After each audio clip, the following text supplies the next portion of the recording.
اور حضور علیہ السلام کو اللہ نے 3 بیٹے اور 4 بیٹیاں عطا فرمائی۔ قرآن مجید میں انا اعطیناک الکوثر، اے نبی ہم نے آپ کو کوثر عطا کیا۔ 3 بیٹے حضور کے، ایک حضرت ابراہیم، ایک حضرت قاسم، اور ایک کا نام عبداللہ ہے، اور انہی کا لقب طیب اور طاہر ہے۔ تینوں بیٹے انتقال کر گئے بچپن میں۔ حضرت ابراہیم کا جب انتقال ہوا، چھوٹے تھے، کم عمر، رسول پاک نے ارشاد فرمایا کہ اگر میرا یہ بیٹا جوان ہوتا تو اللہ رب العالمین اسے ضرور منصب نبوت پر فائز فرماتا، اللہ رب العالمین اسے ضرور نبی بناتا اور نبوت جیسا منصب اللہ اسے عطا فرماتا۔ چونکہ سلسلہ نبوت تو ختم ہو گیا، میرے بعد کسی نے نبی بننا نہیں تھا، تو اس لیے اللہ رب العالمین نے اسے جوان ہونے سے پہلے اس کا انتقال کر دیا اور اسے اپنے پاس بلا لیا۔ تو رسول اکرم صلی اللہ علیہ وسلم کے جب ان تینوں بیٹوں کا انتقال ہوا تو ایک شخص نے آ کر کہا کہ محمد صلی اللہ علیہ وسلم ابتر ہو چکے ہیں، ان کی جو نسل ہے وہ منقطع ہو گئی، ختم ہو گئی ہے، اور بندے کا جو نام چلتا ہے وہ اس کی اولاد سے چلتا ہے۔ جب ان کی اولاد ہی ختم ہو گئی تو اب تو ان کا نام لینے والا کوئی باقی نہیں رہا، تو چند سالوں کے بعد تو ان کا نام ویسے ہی ختم ہو جائے گا۔ تو اللہ رب العالمین نے اس شخص کو جواب دینے کے لیے قرآن کی سورت کو نازل فرمایا، انا اعطیناک الکوثر فصل لربک وانحر ان شانئک هو الابتر۔ اے محمد صلی اللہ علیہ وسلم، آپ کو تو اللہ نے خیر کثیر عطا فرمائی ہے، ابتر تو آپ کا دشمن ہے، اولاد سے بندے کے ذکر کا کوئی تعلق نہیں۔ اس دنیا میں ہزاروں صاحب اولاد گزرے ہیں، مگر لوگ ہزاروں ہی ایسے ہیں جن کا نام لینے والا دنیا کے اندر کوئی موجود نہیں ہے۔ اے محمد، آپ کا جو سلسلہ ہے، آپ کی اولاد تو انتقال کر گئی، مگر آپ کا جو ذکر ہے وہ قیامت کی صبح ہوتے تک اس دنیا کے اندر جاری و ساری رہے گا۔ آپ کے ذکر کو کوئی ختم کرنے والا نہیں، قیامت کی صبح تک آپ کی شان کے ڈنکے بجتے رہیں گے۔ آپ کا ذکر عرفہ والا ہے، آپ خود عرفہ والا ہو، شان والے، مقام والے، مرتبے والے ہو، تو رسول پاک صلی اللہ علیہ وسلم پر اللہ رب العالمین نے قرآن مجید کی اس آیت کو نازل فرمایا، جس میں رسول پاک صلی اللہ علیہ وسلم نے ارشاد فرمایا کہ اگر میرا یہ بیٹا جوان ہوتا تو یہ نبی بنتا۔ ایک اور حدیث مبارکہ میں حضرت علی رضی اللہ تعالی عنہ سے رسول پاک ایک جنگ پر جا رہے تھے، تو آپ نے حضرت علی سے کہا کہ اے علی، میں تمہیں یہاں پر نگہبان مقرر کر کے جا رہا ہوں کہ تم نے یہاں پر بچوں کا، عورتوں کا خیال کرنا ہے۔ حضرت علی نے کہا یا رسول اللہ صلی اللہ علیہ وسلم، کیا آپ مجھے بچوں اور عورتوں پر نگہبان مقرر کر کے جا رہے ہیں؟ تو رسول پاک نے ارشاد فرمایا کہ اے علی، تو میرے لیے اما تردا منی بمنزلتی من موسیٰ و ہارون، کہا کہ اے علی، کیا تو اس بات پر راضی نہیں ہے کہ تو میرے لیے ایسا ہی ہے جیسا حضرت موسیٰ کے لیے حضرت ہارون علیہ السلام تھے؟ جبکہ فرق صرف اتنا ہے کہ میرے بعد کوئی نبی نہیں آئے گا۔ حضرت علی سے یہ جملہ رسول پاک نے فرمایا۔ حضرت علی اس قدر شان کے مالک، مقام اور مرتبے کے مالک، ان سے اللہ کے رسول نے یہ کہا کہ تمہاری عزت، شرافت، مقام اور مرتبہ یہ ہے کہ میں تمہیں اپنے بعد اپنی قوم پر نائب بنا کر تو جا رہا ہوں، مگر یہ بات یاد رکھنا، تمہارا مقام، قدر و منزلت میرے نزدیک بالکل ایسے ہی ہے جیسے حضرت موسیٰ کے نزدیک قدر و منزلت حضرت ہارون کی تھی، لیکن فرق اتنا ہے کہ حضرت موسیٰ بھی نبی تھے، حضرت ہارون کو بھی اللہ نے نبوت عطا فرمائی، مگر میرے بعد کوئی نبی نہیں آ سکتا، یعنی تم نبی نہیں ہو سکتے۔ حضرت علی کو اللہ کے رسول نے کہا، اور حضرت فاروق اعظم کے لیے اللہ کے رسول نے کہا کہ اگر میرے بعد کوئی نبی ہوتا، لو کان بعدی نبی لکان عمر بن خطاب، اگر میرے بعد کوئی نبی ہوتا تو عمر بن خطاب ہوتا۔ وہ عمر جس کے لیے رسول پاک نے فرمایا کہ عمر جس راستے پر چلتا ہے شیطان اس راستے کو چھوڑ دیتا ہے، وہ عمر جس کے لیے اللہ کے رسول نے کہا کہ اے عمر کی زبان پر حق جاری ہوتا ہے۔ عمر تو وہ ہے، صحابہ کرام مشورہ کریں، حضرت عمر جو مشورہ دے تو اللہ رب العالمین حضرت عمر کے مشورے کی موافقت میں قرآن نازل فرما دیتا ہے۔ تو غور کرنے اور سوچنے کی بات یہ ہے کہ اگر رسول اللہ کے بعد حضور کا بیٹا نبی نہیں بن سکا، اگر حضور کے بعد علی نبی نہیں بن سکے، اگر حضور کے بعد فاروق اعظم منصب نبوت پر فائز نہیں ہو سکے، تو مرزا غلام احمد قادیانی جو اندھا ہو، کانا ہو، نابینا ہو، یہ سلسلہ نبوت پر کیسے منصب نبوت پر فائز ہو سکتا ہے، یا یہ کس طرح نبی بن سکتا ہے؟ یہ اپنے دعوے کے اندر جھوٹا ہے، اور یہ اس امت کا بدترین کافر ہے، اور اس کا شمار رسول اکرم صلی اللہ علیہ وسلم کی اسی حدیث مبارکہ میں ہوتا ہے جس میں رسول پاک نے ارشاد فرمایا تھا کہ انہو سیکون فی امتی ثلاثون کذابون، کہ میری امت کے اندر میرے بعد قریب 30 جھوٹے پیدا ہوں گے، کأنہم یزعم انہو نبیون، وہ یہ گمان کریں گے کہ وہ نبی ہے، حالانکہ وانا خاتم النبیین لا نبی بعدی، اللہ نے تو سلسلہ نبوت مجھ پر ختم کر دیا اور میں اللہ کا آخری نبی اور اللہ کا آخری رسول ہوں۔ تو یہ مرزا غلام احمد قادیانی جو حال ہی میں قادیان میں اس کی قبر ہے،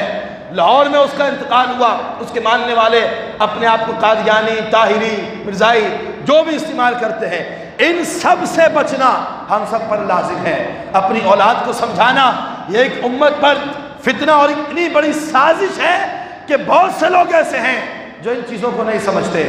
اور ان کے پیروکار آتے ہیں اور سمجھاتے ہیں، کہتے ہیں کہ نہیں حضور ہی آخری نبی ہیں، اگر اس کے بعد کوئی نبی آ جائے تو حضور کی ختم نبوت پر کوئی فرق نہیں پڑتا، آپ مانیں کہ یہ مرزا قادیانی اللہ کا نبی ہے، اور کہتے ہیں کہ اس کے اوپر ایک کتاب نازل ہوئی ہے براہین احمدیہ، وہ کہتا ہے مرزا غلام احمد قادیانی یہ اللہ کا کلام ہے، نعوذ باللہ، کہ جس طرح قرآن اللہ کا کلام ہے، وہ کہتا ہے کہ براہین احمدیہ اس کی نسبت وہ رب کی طرف کرتا ہے، کہتا ہے یہ اللہ ہی کا کلام ہے، قرآن کی طرح، جس طرح زبور، توریت، انجیل اللہ کا کلام ہے، آسمانی کتابیں ہیں، کہتا ہے اس طرح قرآن جس طرح اللہ کا کلام ہے تو اسی طرح یہ براہین احمدیہ بھی یہ اللہ کا کلام ہے۔ اللہ کی لعنت ہو ایسے لوگوں پر۔ ایک چھوٹی سی بات میں عرض کر کے اپنی گفتگو کو ختم کر رہا ہوں، یہ اتنا بڑا کذاب اور اتنا بڑا جھوٹا تھا، جھوٹا ہی کہا جاتا ہے اسے، اتنا بڑا جھوٹا، اور یہ جو خبریں دیتا تھا آدھی خبریں اس میں سے غلط ثابت ہوتی تھیں۔ اس کی قریبی رشتہ دار تھی محمدی بیگم، کیا نام تھا؟ عورت تھی، خاتون، تو اس نے جب نبوت کا اعلان کیا تو اس نے ایک خبر دی، اپنی کتاب کے اندر بھی اس خبر کو اس نے لکھا، اس خبر میں اس نے یہ لکھا، کہا کہ مجھ پر وحی اتری ہے کہ ان قریب میرا نکاح محمدی بیگم سے ہوگا۔ اس نے یہ خبر دی اپنے پیروکاروں کو، ہزاروں لاکھوں اس کے پیروکار ہیں اور وہ کہتے ہیں کہ یہ نبی ہے، ہم اس کے امت ہی ہے، تو اس نے خبر دی کہ ان قریب میرا نکاح محمدی بیگم سے ہوگا، یہ آسمانی خبر ہے، اور اگر یہ نکاح نہ ہو تو مجھے جھوٹا سمجھنا، مجھے نبی نہ ماننا۔ خود اس نے اعلان کیا، خود اس نے لکھا یہ بات، اور اس نے ایک خبر دے دی لوگوں کو پہلے سے ہی، مگر وہ خاتون اپنے ایمان اور عقیدے پر پکی رہی، اس پر اللہ کی رحمتیں ہوں کہ وہ اس کی باتوں میں نہیں آئی، اس کے مکر و فریب میں نہیں آئی۔ لوگ اس کی باتوں میں آئے، مکر و فریب میں آ گئے کہ نبی ہے، جھک گئے اس کے آگے، وہ قریبی رشتہ دار تھی اس کی۔ اب اس نے جب خبر دی تو اس نے کئی بار نکاح کا پیغام بھیجا اسے، مگر اس عورت نے اس کے ساتھ نکاح نہیں کیا، نکاح کے پیغام کو بھی قبول نہیں کیا، جبکہ اس کا اعلان یہ تھا کہ یہ بشارت ہے آسمانی، میرا نکاح ہوگا اس سے، مگر نکاح ہی نہیں ہو سکا، اور خود کہا نکاح نہ ہو تو مجھے جھوٹا کہنا۔ ہم تو اس بات کو بھی تسلیم نہیں کرتے، اس لیے کہ امام اعظم حضرت نعمان بن ثابت رضی اللہ تعالیٰ عنہ آپ فرماتے ہیں کہ قادیانیوں سے، مرزا غلام احمد قادیانی یا قادیانیوں سے دلیل طلب کرنے سے بھی بندہ دائرہ اسلام سے خارج ہو جاتا ہے، کہ اسے یہ کہہ دے کہ تم کوئی دلیل پیش کرو تم واقعی اللہ کے رسول ہو یا نہیں۔ اس کا مطلب یہ ہوتا ہے نا کہ اگر تم نے دلیل پیش کر دی تو مان لوں گا میں تمہیں کہ تم اللہ کے رسول ہو۔ تو ان سے دلیل طلب کرنا بھی یہ انسان کے لیے خطرے سے خالی نہیں ہے۔ کہا کہ میرا نکاح ہوگا محمدی بیگم سے، اگر نہ ہو مجھے جھوٹا سمجھنا، مجھے نبی مت سمجھنا۔ تو نکاح نہیں ہوا، جو جھوٹا ہے، نبی بھی نہیں ہے۔ پھر ایک اور بشارت دی، کہا کہ اگر اس نے مجھ سے نکاح نہیں کیا تو ایک اور بشارت یہ ہے کہ جو بھی اس سے نکاح کرے گا 3 سال کے اندر مر جائے گا۔ کتنے سال میں؟ 3 سال میں مر جائے گا، اور جب اس کا باپ اگر اس نکاح سے راضی ہوگا 2.5 سال میں مر جائے گا۔ کتنے سال میں؟ 2.5 سال میں۔ ان کی کتابیں ان کے اندر لکھا ہے اس نے، اگر باپ نکاح سے راضی ہوا تو 2.5 سال میں مر جائے گا، اور جو شخص بھی اس سے نکاح کرے گا 3 سال میں مر جائے گا۔ مقصد تو اس کا ڈرانا تھا کہ محمدی بیگم اگر مجھ سے نکاح نہیں کرے گی تو میں تو ڈرا دوں کہ جو بھی اس سے نکاح کرے گا وہ 3 سال میں مر جائے گا۔ اب اس نے ڈرایا، لیکن وہ اس کے ڈراوے میں اور بہکاوے میں اس کا ایمان کامل اور مضبوط تھا۔ اس نے جس سے نکاح کیا وہ بھی زندہ رہا اور اس کا باپ بھی زندہ رہا۔ محمدی بیگم کا باپ بھی زندہ تھا اور شوہر بھی زندہ تھا۔ ان دونوں ہی کی زندگی میں مرزا غلام احمد قادیانی لاہور کے اپنے گھر میں باتھ روم میں جب گیا لیٹرین میں تو اسی مقام پر ملک الموت نے اس کی روح کو قبض کر لیا۔ لیٹرین ہی کے اندر گر کر اس کا جو سر تھا وہ WC میں پڑا ہوا تھا اور اس کی جو روح تھی وہ اس کے جسم سے نکل چکی تھی۔ دروازہ توڑ کر اس کی لاش کو وہاں سے نکالا گیا۔ اور پھر کیا رسول پاک صلی اللہ علیہ وسلم کی حدیث مبارکہ ہے، جب رسول پاک صلی اللہ علیہ وسلم نے پردہ فرمایا، آپ کا جب انتقال وصال ہو گیا تو صحابہ کرام میں اختلاف ہو گیا کہ حضور پاک کو کہاں دفن کیا جائے۔ کسی نے کہا جنت البقیع میں اور کسی نے کہا کہیں، کسی نے کہیں۔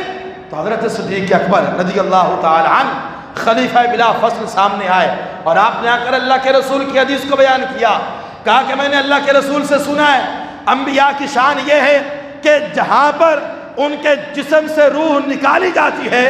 اللہ کے نبی جس مقام پر انتقال کرتے ہیں وہی مقام ان کا مدفن ہوتا ہے، انہیں اسی مقام پر دفن کیا جاتا ہے۔ تو جس جگہ پر حضور کا انتقال ہوا ہے حضرت سیدہ